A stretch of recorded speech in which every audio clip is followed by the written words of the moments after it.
things are piling up at a great rate of knots, aren't they, Bradley? Yeah, you're right. Brands was a relatively smooth meeting there, wasn't it? Which is always good stuff. But looks like we've got a green flag at the back then for the ThunderBike 500.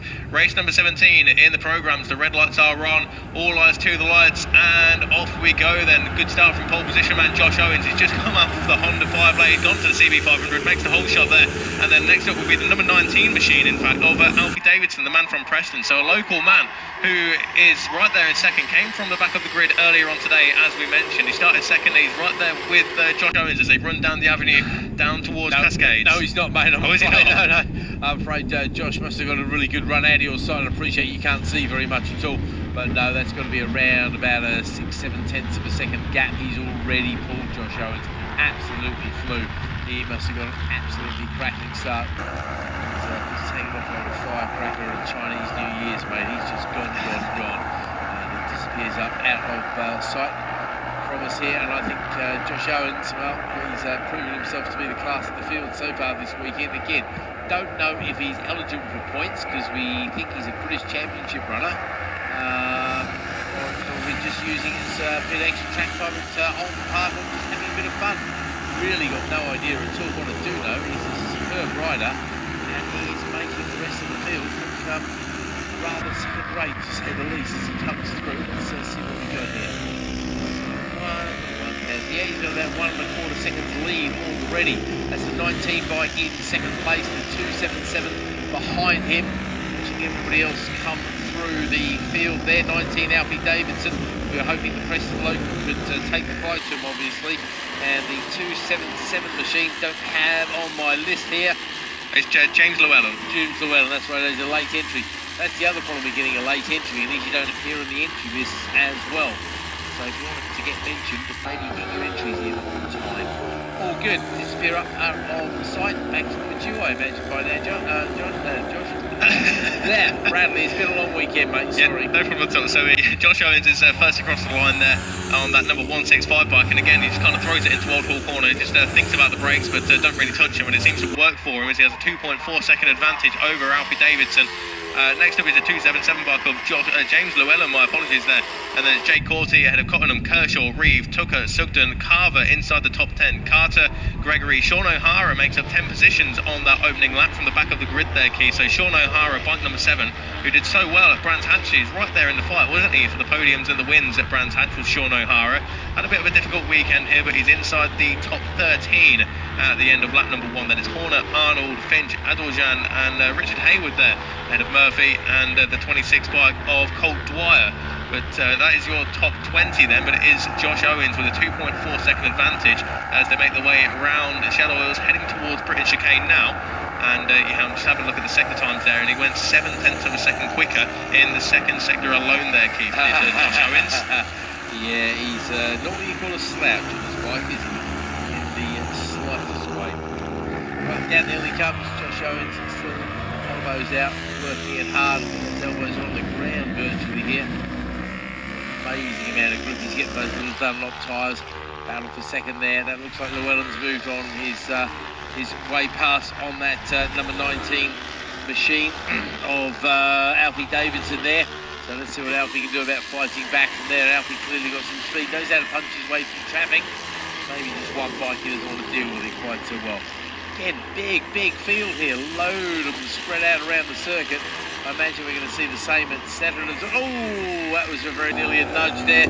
Number 78 machine, trying to for an outside Richard pass. Yeah, Richard Dwyer. Mentioned Richard before, of course. And Richard very nearly having a bit of contact with somebody who was sticking their way underneath him. Very close stuff there. But Josh Owens doesn't have to worry about going under anybody until he gets to the back markers, which even with just 7 laps, you've got to wonder if not he'll be able to make that one as well, won't he?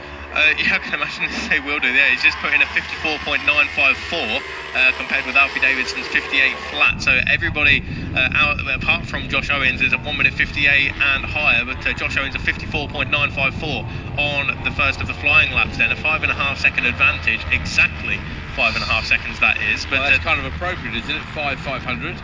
Yeah, exactly. Yeah, absolutely.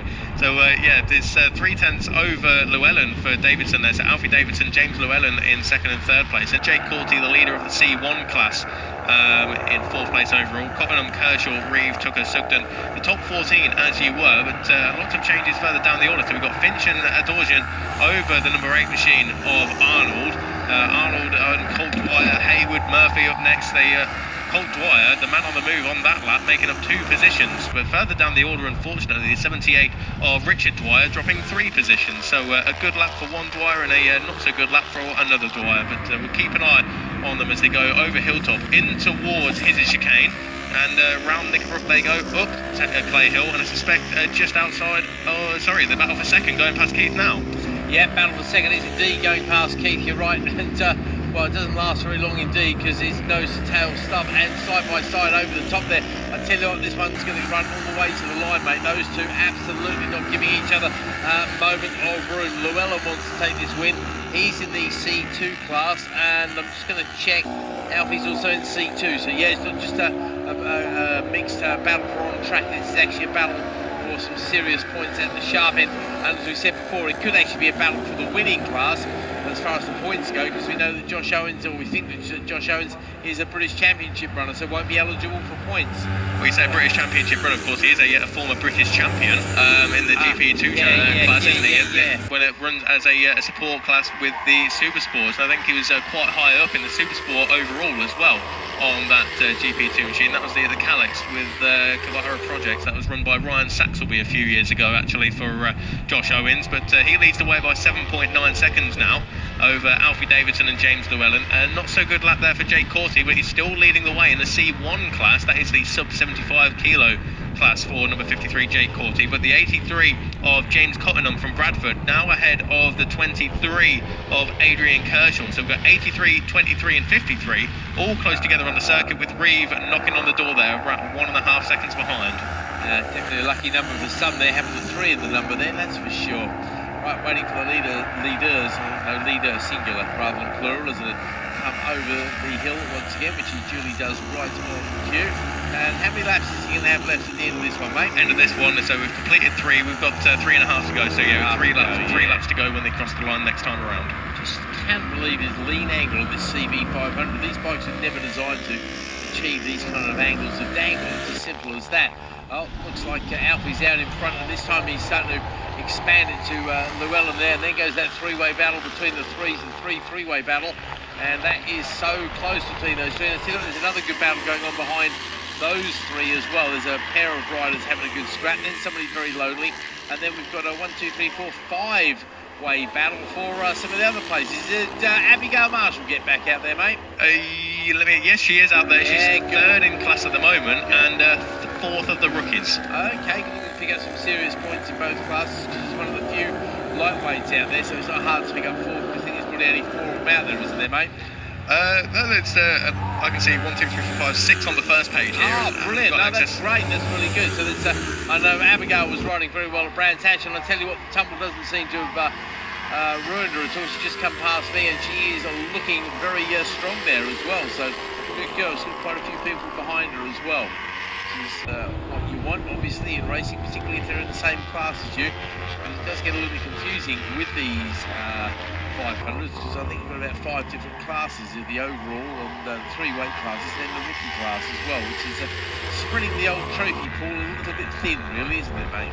Yeah, you're not wrong there. Just having a look further down the order, I believe that Ryan Arnold on bike number 8 is coming to the pits there, unfortunately, Keith. So we've got 1 less rider, but that will promote Max Maud and Calvin Grimes inside the C3 class there, as a 9.9 second advantage now goes to Josh Owens with 3 laps to go, and it's a personal best lap on that lap for Alfie Davidson of 52.256. He's a second ahead of James Llewellyn there now.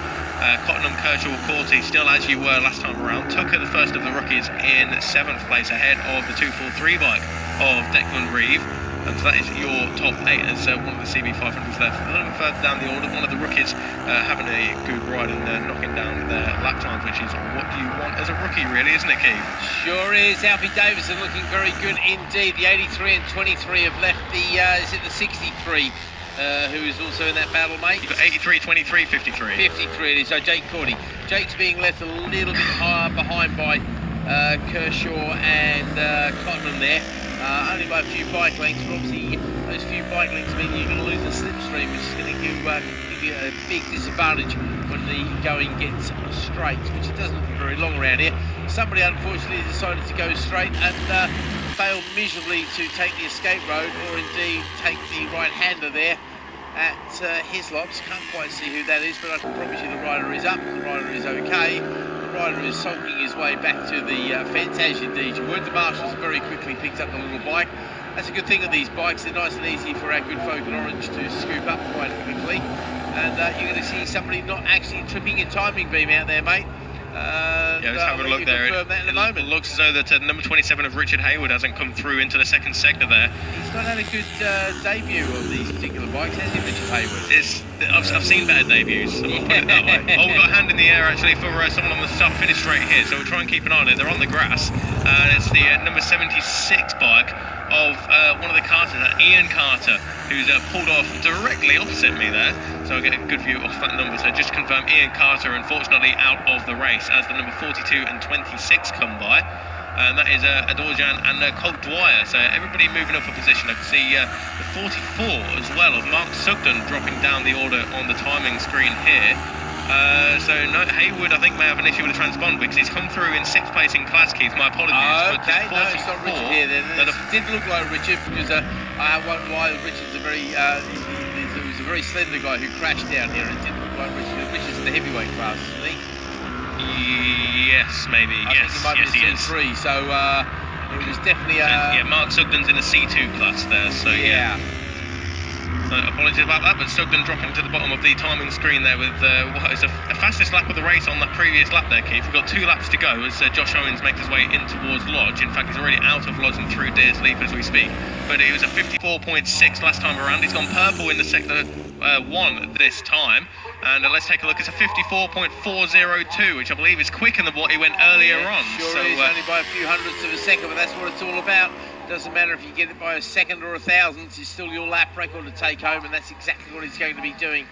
And whoever goes fastest in this race, or in these 3 races this weekend, will take the lap record home with them, and there's absolutely no doubt it's going to be Josh Owens, because he has been the quickest man all weekend in every single session, every single time he's gone out. Now, maybe he hasn't finished all the races, but I don't think that's going to worry him if he's not doing the championship. As we see somebody else decide to go on, somebody with very small numbers decide to go straight on at the chicane there, so you're not going to get much of a mention there. Some of the guys running big number boards, of course, using them as a little bit of a screen, a bit like some of the MZs do as well, because these are totally naked bikes, aren't they, Bradley? Yeah, you're absolutely right there. It's pretty much, you've got no protection there, have you, at all, on these CB 500s.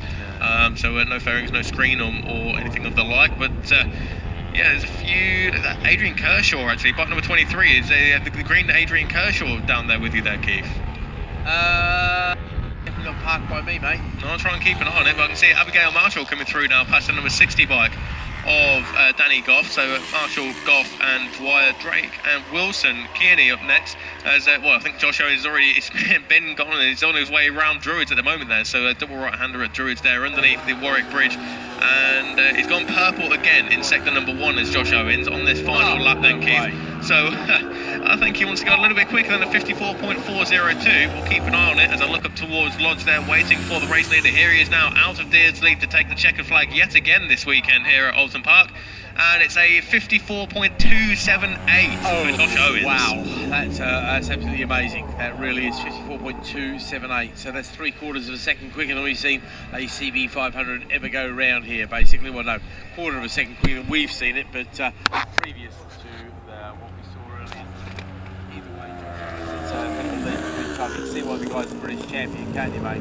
Yeah, absolutely, and well, it's going to have a good season this year as well from what we understand on in the British Championship. But Josh Owens celebrating with a nice little skid on the way into the paddock there, so good stuff from Josh. Next up was Alfie Davidson, 17.8 seconds grid time. He's still reckoning at 1:57.0. I mean, a 57 around Oulton Park on a CB 500 is pretty quick, isn't it? So yep. Really puts into perspective how fast a 54.2 would be for Owens. Sure would. I'm going to make a very quick call here. Somebody's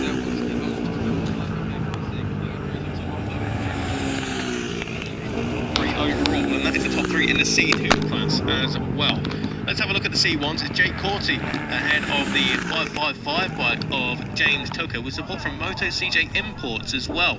So good stuff there for James Tucker on the 555 machine, and then of course he is the first of the rookies as well, with third place of the C1 riders still yet to make the way to the line, and we suspect that could well be the number 31 of Abigail Marshall, so we'll keep our eyes peeled for the yellow CV500, and there she is right on cue. So third place in class for Abby Marshall on the number 31 bike, and that will mean she is fourth of the rookies as well, so good